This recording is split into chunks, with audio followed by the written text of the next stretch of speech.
Mike Tyson is pissed and is publicly criticizing Hulu streaming service for their docuseries about his life, calling them slave masters for stealing his life story, claiming that he had no hand in the negotiation or the storytelling, nor has he been paid for their representation of his life story.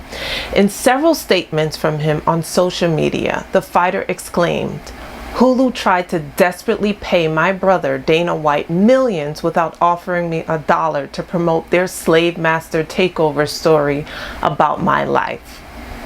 Hulu stole my story. They're Goliath and I'm David. They lied to my friends about having my support. Don't let Hulu fool you. I don't support their story about my life. It's not 1822. It's 2022. They stole my life story and didn't pay me. To Hulu executives, I'm just an N-word they could sell on the auction block." Now, the reason why Mike Tyson is denouncing and criticizing Hulu is because he argues they stole his story, did not consult with him in the screenplay, and then went behind his back to try and poach his close friend Dana White for details and support on the fighter's life story. Hulu has yet to comment on Mike's statements. Before I get into the legal impact, let me introduce myself. My name is Mariam Greenwich and this is The Legal Code. And on this channel, we discuss a wide range of legal topics from copyright to trademark to celebrity shenanigans, also how to protect yourself, legal pitfalls to avoid, how to get your small business to the next level, as well as estate planning. So if you like that sort of thing, please don't forget to like, subscribe, and share. Also, I'm a real life attorney, so I come on here to offer my experience in the trenches so that you can be informed about what to look out for and how to protect yourself. However, if you want one-on-one attention, you would like to speak with me individually to troubleshoot an area in your business, your personal life, estate planning, your family's personal life that you would like to discuss, you can click the link in the description box and we will troubleshoot whatever area you have concern with.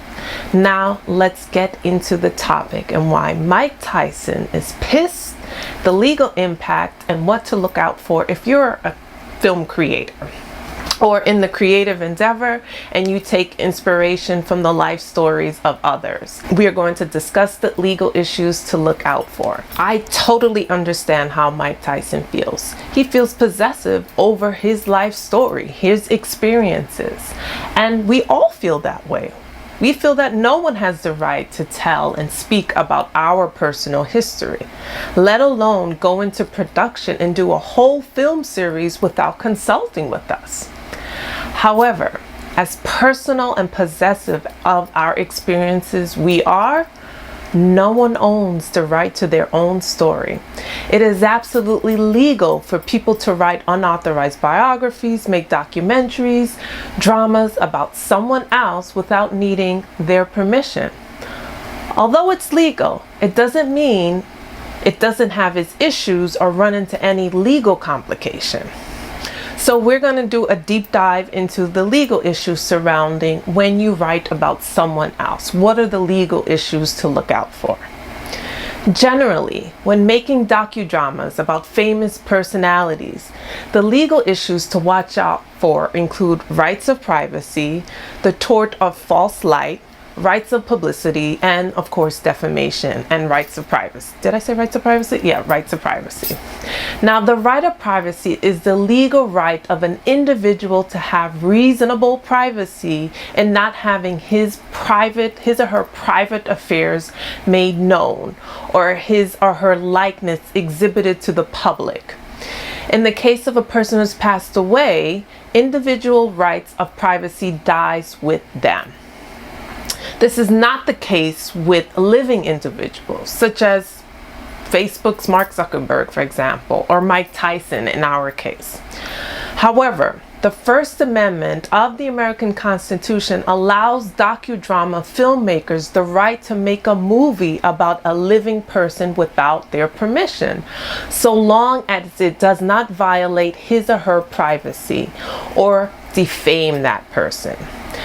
The right of privacy can take several forms. For example, you cannot out someone in any way. In other words, you cannot reveal private facts about someone's life, such as things that are not publicly known, whether or not a person had an illness that was secret to the public, or that person had a drug problem that was not publicly known. That cannot be revealed or published. And also, you cannot intrude into someone's private space in order to learn about these details that are not, or collect private information that have not been put out into the world. However, if the matter is already in the public space, you can portray it. It's already been revealed out into the world. And generally, courts have held that the more famous a person is, the more likely the matter is of interest to the public. So if you think about all of the docuseries about famous or controversial people that have been published over years, you can assume that the film or docuseries has not violated that person's right to privacy or revealed things that were not already in the public space, because that person would have likely sued for the invasion of the right to privacy. So the rule of thumb is, if the information is already out there, you can write about it, but you cannot reveal things that are not in the public space. The next thing to consider is false light. The tort of false light is under the category of invasion of privacy, where a filmmaker is accused of spreading falsehoods about a person that would be considered objectionable by the average person. Those of you who are familiar with the film Panther, which is a 1995 cinematic adaptation of Melvin Van Peebles' novel Panther, the drama film portrays the Black Panther Party for self-defense. The Black Panther Party for self-defense was a Marxist, Leninist, and Black Power political organization founded by college students Bobby Seale and Huey Newton in 1966. Now, the film Panther was the first narrative feature film to depict the Black Panther Party. The film integrated actors playing fictitious characters with actors playing the roles of real-life leaders of the Black Panther movement. The creator of the films were sued by Bobby Seale, the co-founder of Black Panther Party, on the basis that the film portrayed him in a false light and therefore violated his common law right of privacy. Now, in the court's analysis, it was recognized that Panther did not purport to maintain strict fidelity to the fact that there were some creative liberties taken in the film, and primarily represented a work of entertainment as opposed to a fact-specific historical account of events. It was not intended to be strictly biographical or a documentary of the Black Panther movement. Hence why the court used the term docudrama. The court even acknowledged that there were certain scenes that were made up just for dramatization. So even though the court admitted that the film was not accurate, was not a historically accurate account like a documentary, the court acknowledged that during some moments in the film, there were indeed elements that portrayed Seale in a false light or that were inaccurate. However, despite the film having untrue elements, the court ruled in favor of the filmmaker based on the court's view that of the First Amendment and the First Amendment protection of free speech that have a higher priority over the right of privacy. The court stated that unless Seale could prove by convincing and clear evidence that the filmmaker acted with actual malice, then substantial accuracy of the facts was enough to exonerate the filmmakers. It is also worthwhile to note that the film did not portray or reveal anything private about Bobby Seale, and that was not already in the public domain. So it seems as long as you make a movie that's substantially accurate with respect to the facts and don't embellish, that can purport some mistruth about the individual's life that whom you're portraying, then you can get away with it. Tyson has not sued the producers, despite the fact that he's not in agreement with his portrayal without his permission, and because he's in disagreement that they didn't consult with him on the project. But he's not claiming that they misrepresented him or created a false light. He's saying that their business practice in not consulting him is what he finds problematic. Now, Hulu's execs' failure to consult with him, although reveals questionable moral practice, this reason alone would not likely be enough to win a lawsuit, since the writers of Mike used care to write a script that was substantially accurate with respect to the historical events that were portrayed. Although they also took some creative liberties, I'm sure. As for accuracy, it's always advisable to reach out to the person's camp to piece together their life story because of the risk of being sued for libel or slander. No one wants that looming on them as they're trying to create and move toward production. But that worry can often be balanced against the person's interest in trying to sue the producers. It is often simply not worth it to fight someone to try and stifle the creator of a work, unless to do so is to win back public opinion or to salvage a career. And we saw that with Johnny Depp trial earlier this year, where he was successful in bringing a defamation lawsuit against his ex-wife based on the op-ed that she wrote accusing him of domestic violence and a slew of other crimes. He lost everything, his reputation, money, respect in the industry, so it's worthwhile to go after her. And he won.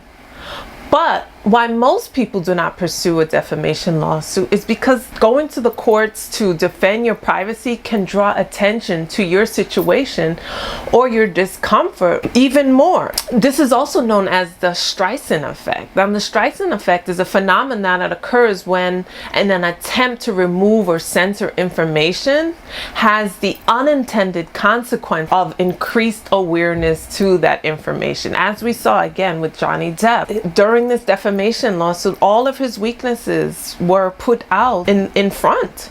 Very vulnerable situation to be in. Most people cannot stomach that level of humiliation, but for him it was worth it.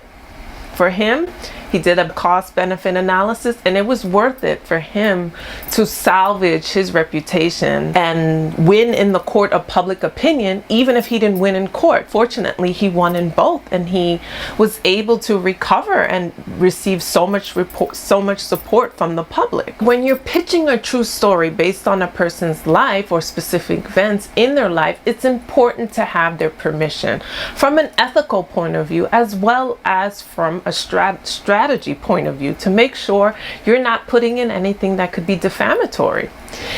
Even if it's permissible and it's unethical to go forward with a project of this nature without consulting the subject. And just because something is permissible doesn't mean you should do it. I mean, slavery was legal, permissible, and enshrined in law at one time. But that did not make it ethical. It was actually a deplorable practice. So I advise that it's best practices to get the permission of the subject you wish to write about, or their family if they're no longer alive. But hey, it's Hollywood, which they do whatever they want to do. It's a place of questionable ethics. Now, something also to consider is rights of publicity. Now, the right of publicity is another protection that limits the public use of one's name, likeness, and/or identity, particularly for commercial purposes. As opposed to the right of privacy, the right of publicity survives death. Essentially, the right of publicity is an individual's economic right to benefit from their own likeness. Now, the leading U.S. case on the issue of right of publicity is the Ruffin Steinbach case. This case involved the NBC airing of a 4-hour miniseries depicting the musical group The Temptations, as recounted in a novel written by Otis Williams, a founding member of the legendary recording group. No one other than Williams gave permission to the producers of the miniseries. So the other members of the group sued the producers. Now the court ruled that depicting one's life story without his or her permission does not constitute a violation of the right of publicity, unless the depictions are so extreme in degree as to go beyond all the bounds of decency. So unless the portrayal is so out of bounds and so inaccurate to the story of the individual, there's no violation to the right of publicity. Also, the courts balanced the First Amendment right to free speech and the individual's right to publicity. The First Amendment exists to ensure the public knows about events and that people and other topics that affect the public can be published.